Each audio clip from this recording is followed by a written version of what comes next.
Will the landscape be dotted with high walls meant to keep the needy out? A sea of climate refugees will be looking for shelter in places that can't help them and don't want them. Where will we be safe? Contempt for our carbon footprint is a horse already out of the barn. Trying to deflect this by saying that China and India are worse won't work. Our reputation and our per capita emissions are what count. The average American produces 58 times the carbon emissions of the average Kenyan. My friend John Elwood, here today, pressed leaders of the Kenyan National Council of Churches to honestly tell him what they thought. Hesitating, they said that America comes across as obstinate, blocking attempts to work with other nations to lower emissions collectively. They don't know why Americans don't seem to understand what's happening. Countries with high per capita emissions of carbon should take note. Terrorists are using the impacts of carbon emissions as a tool to recruit young jihadists. Oh, okay. On this special day, November 11, we honor our military and reflect. As climate change ravages the planet, for security and humanitarian reasons, the U.S. military will be called into action. Acute and chronic psychological stress from military service has hurt soldiers and their families deeply. The psychological toll on soldiers, families, and our national psyche is decried, and better protection and more money for treatment is demanded. But policies that reduce our carbon emissions with renewable energy are the best way to protect soldiers, their families, and the nation we love. Who will take care of us? The mental health community, trauma specialists, and first responders are not prepared to handle the large-scale mental health impacts of climate change disasters. So, how to talk climate? There is a formula. Part 1, say it like it is. Tell all the bad news. Don't paint rosy pictures, hoping people don't get upset. Suggesting things aren't as serious as they are is not a persuasive call to action. Neither is being paralyzed by bad news. So part 2, after the message about the bad news, comes the message, and here's what we can do to change that. Will we make the changes in time? People are seeing a difference. Congregations are becoming activists and drawing in young people at that. One inspiring example, as the construction of the Keystone XL pipeline was bearing down on them, parishioners of the Austin Heights Baptist Church in Nacogdoches, Texas, heard a new tone of urgency in Pastor Kyle Childra's sermons. As the threat to climate pushed the congregation out to protest, an unexpected return. In came the young people, fellow protesters from all over the country, attending services, staying with families. If a graying congregation is a concern, bravely taking the call to engage in the pressing social issues will not drive people away, it will bring them in. One young woman addressed the legitimacy of showing authentic emotion. At a climate rally here in DC, she said, "I grew up in a religious family of Christians. I learned that Jesus was a rebel. He was outraged at some of the things he saw, and he expressed it. He turned over tables. He showed how angry he was." Barriers that kept people from collaborating are falling. You know about the amazing work of the Interfaith Power and Light. IMAC is another. IMAC, the Interfaith Moral Action on Climate, represents a new coalition of all the major religions of the world, intent on dramatic change. On the list of, and here's what we can do to change our course, you have heard or can imagine the local projects. Here is a global one.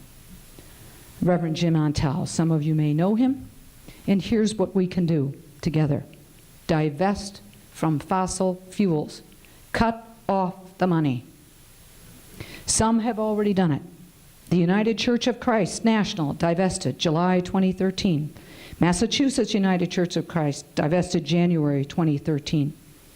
Evangelical Lutheran Church of Oregon voted to divest May 2013.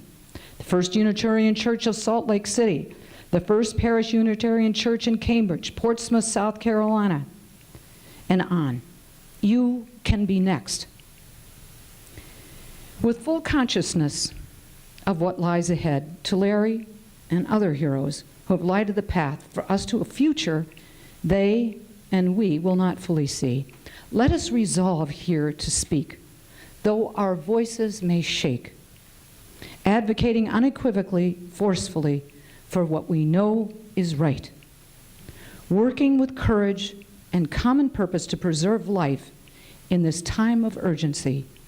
Surely we are fulfilling our highest moral calling. I have a short video that I have put together of U.S. astronauts talking about the Earth.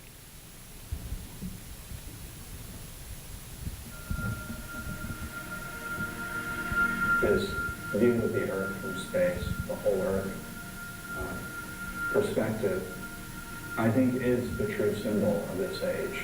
And I believe that what's going to happen is there's going to be a greater and greater interest in communicating this idea, because after all, it's key to our survival. We have to start acting as one species with one destiny. We are not going to survive if we don't do that.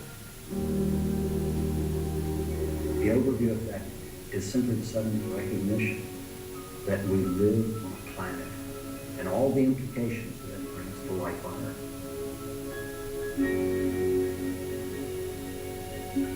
When we look down at the Earth from space, we see this amazing, indescribably beautiful planet. It looks like a living, breathing organism, but it also, at the same time, looks extremely fragile.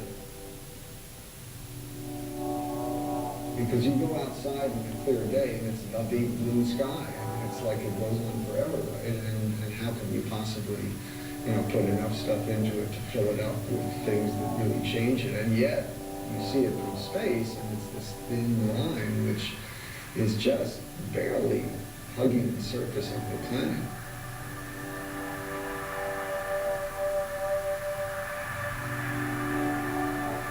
Anybody else who's ever gone to space says the same thing, because it really is striking and it's really sobering to see this paper-thin layer and to realize that that little paper-thin layer is all that protects every living thing on Earth from death, basically, from the harshness of space.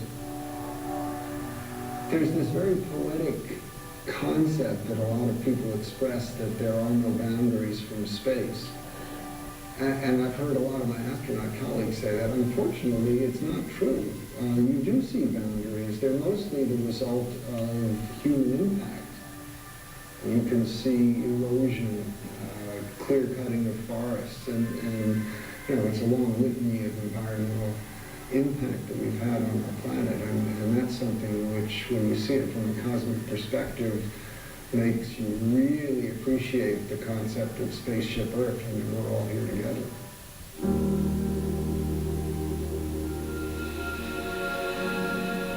We're seeing very clearly that if the Earth becomes sick, then we become sick. If the Earth dies, then we're going to die.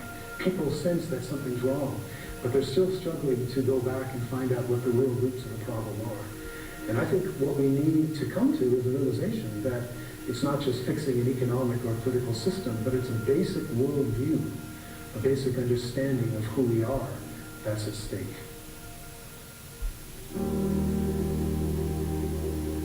When I was above the space station, looking down at the space station, looking down at the, against the Earth, and seeing this, amazing accomplishment, I was thinking, wow, there's 15 nations that work together to build this amazing orbital complex in space.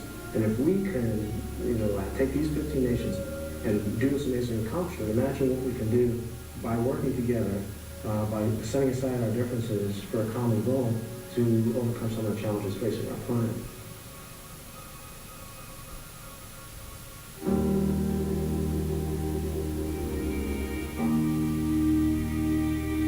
You look back at it, and it's placed perfectly for the sun to take care of us. And you kind of take that reverse role on about, okay, well, we need to be taking care of it too, so that it can continue to do that for us. And I don't know how you can't have have a greater appreciation for it after you see it that way.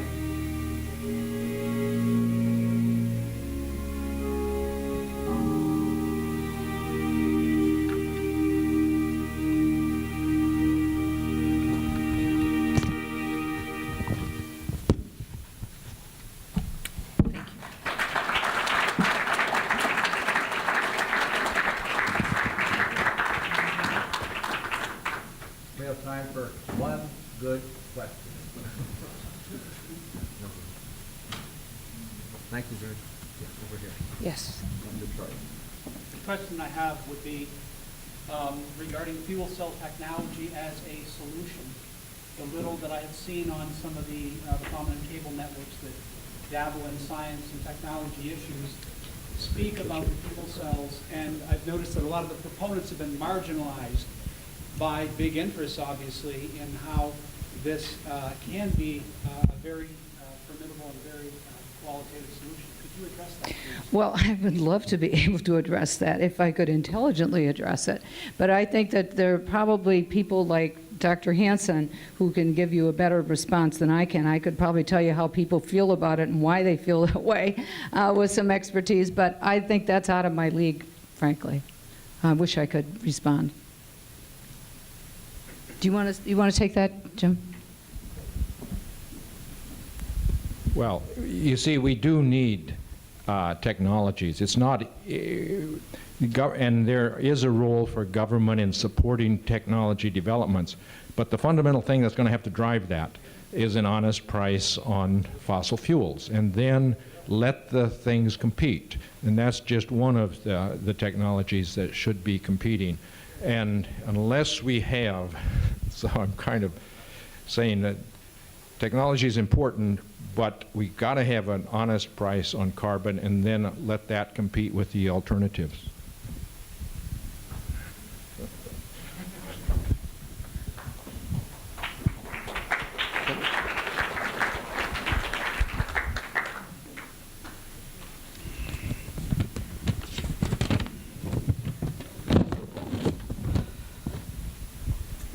The next panel, the theme for it is putting theology into action in our church.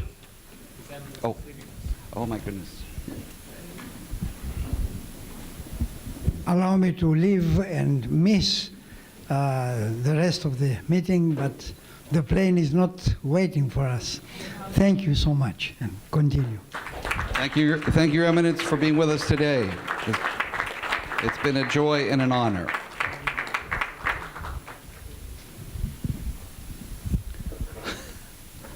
Okay.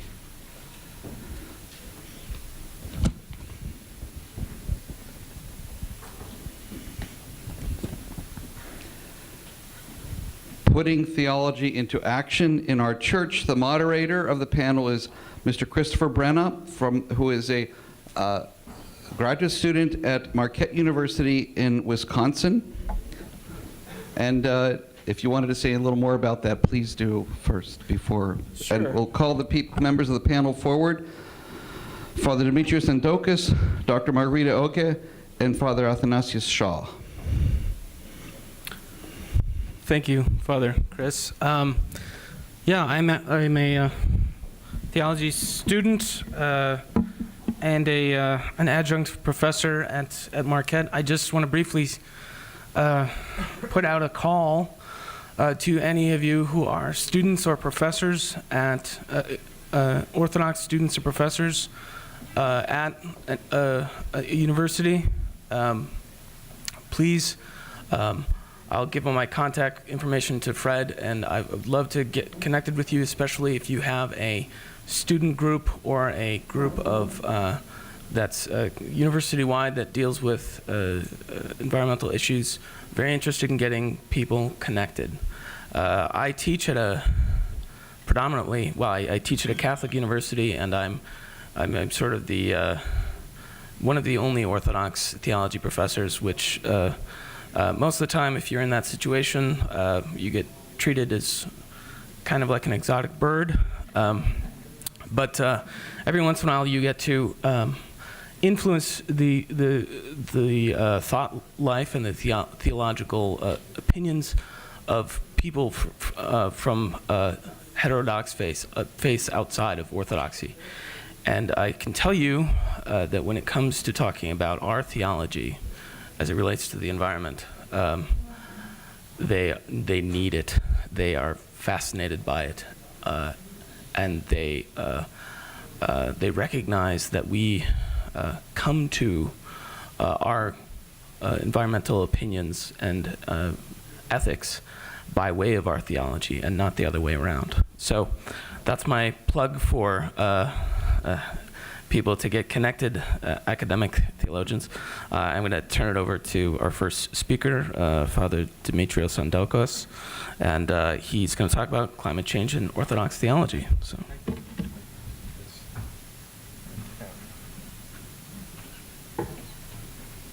I'm not going to say that now the pressure is off, that His Eminence has left my professor. And when I worked at the Archdiocese some years ago, I would have a weekly meeting with His Eminence, and it would last exactly 50 minutes, which was a class time. And then I would always get a grade on my whatever I presented with him.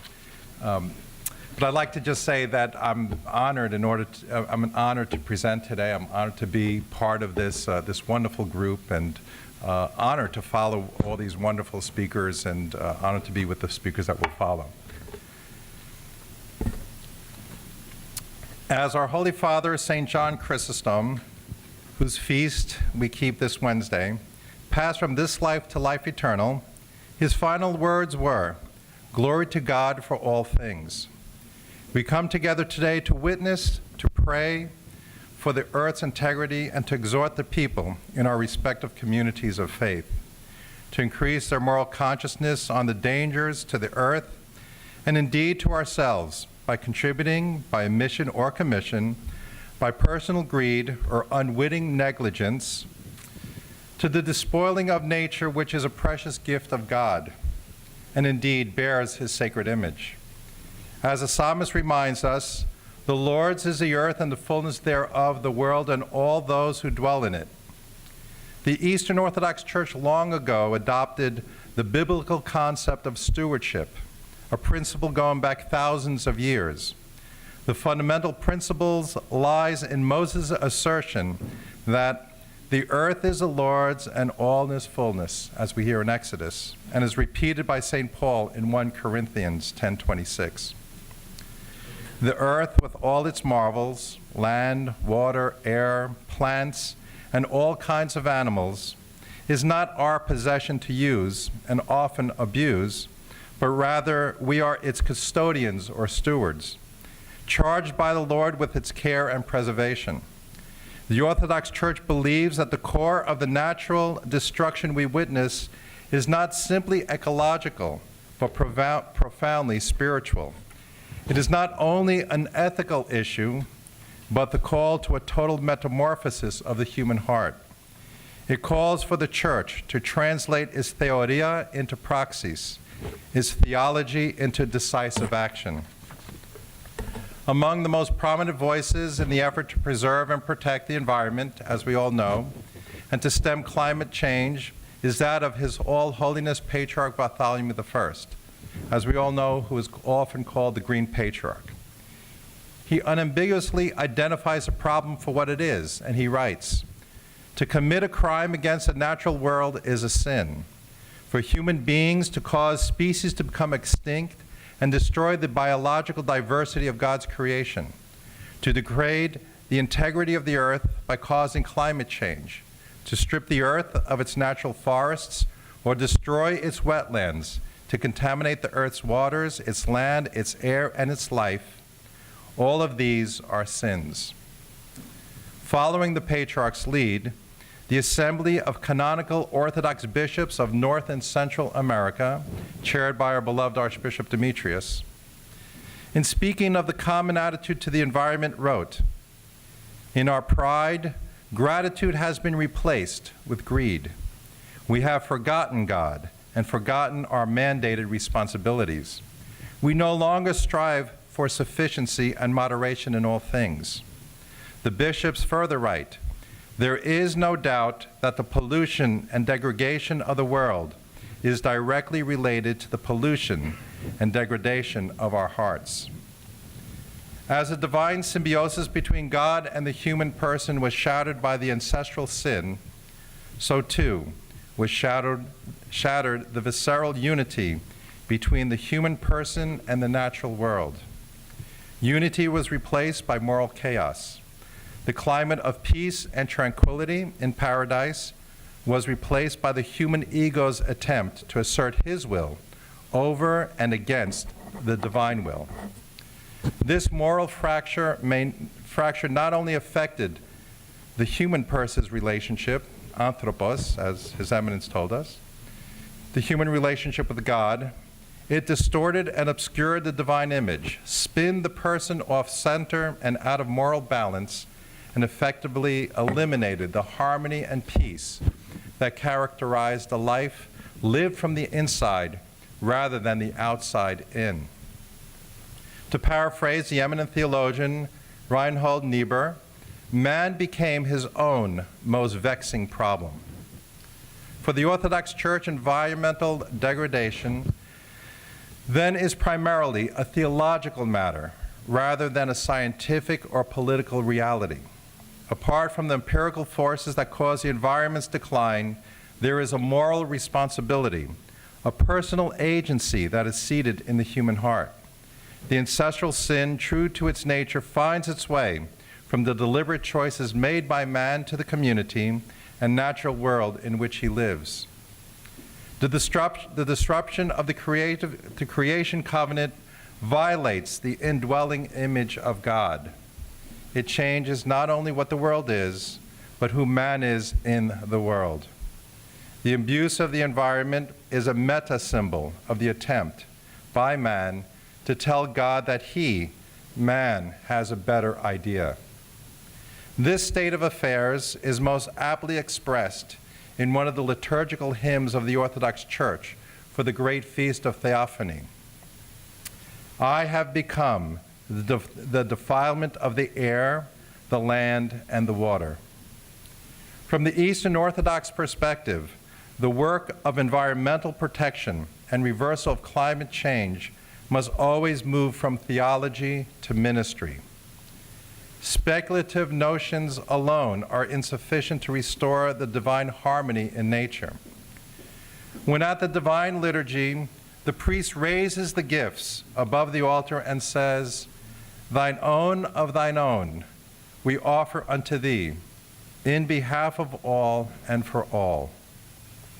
He raises a consecrated bread, born of ground wheat, and the sweat of man's labor, and wine, fruit of the vine, crushed to become spiritual nourishment.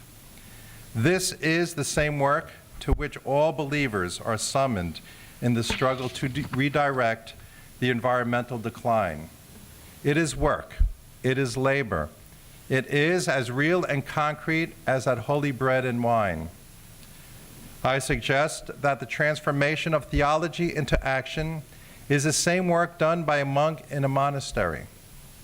The spiritual struggle to conquer the passions and reach the once enjoyed symbiosis with God. It is learning moderation when our instincts drive us to excess. It is learning to fast when our bodies want to yield to unbridled eating. It is the achieving of interior balance when perilous impulses in our world draw us towards a scattered and unfocused existence. It is embracing genuine simplicity in a world that the poet Wordsworth described as too much for us, for we lay waste our days getting and spending. It is learning discernment and striving to identify what is truly important for human living. In the words of the theologian Paul Tillich, what is our personal and communal ultimate concern? The work of the Orthodox Christian, and if I may suggest, the work of all believers, is to witness this message, to preach with words, but more with action.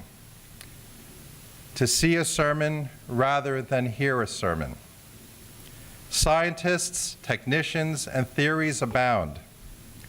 But it is our lot to raise the consciousness of the questions of spirituality, morality, and ethics in the protection and defense of the natural world and its climate. It is to call our fellows to that witness that is against the self-destructive impulses of the world for the world's own sake. This transformation of theology to ascetical practice follows in the line of the patristic teachings, according to which nature is not a thing, but another being which cooperates with another nature. That is the human being, anthropos. The practice of the Church is motivated above all by the vision of man as a pilgrim on earth, whose duty is to pass on a wholesome environment for the future generations. It is the nature of the Church, the ecclesia, to not only look inward to its dogma, but to reach outward, to announce the gospel in the social context in which it finds itself.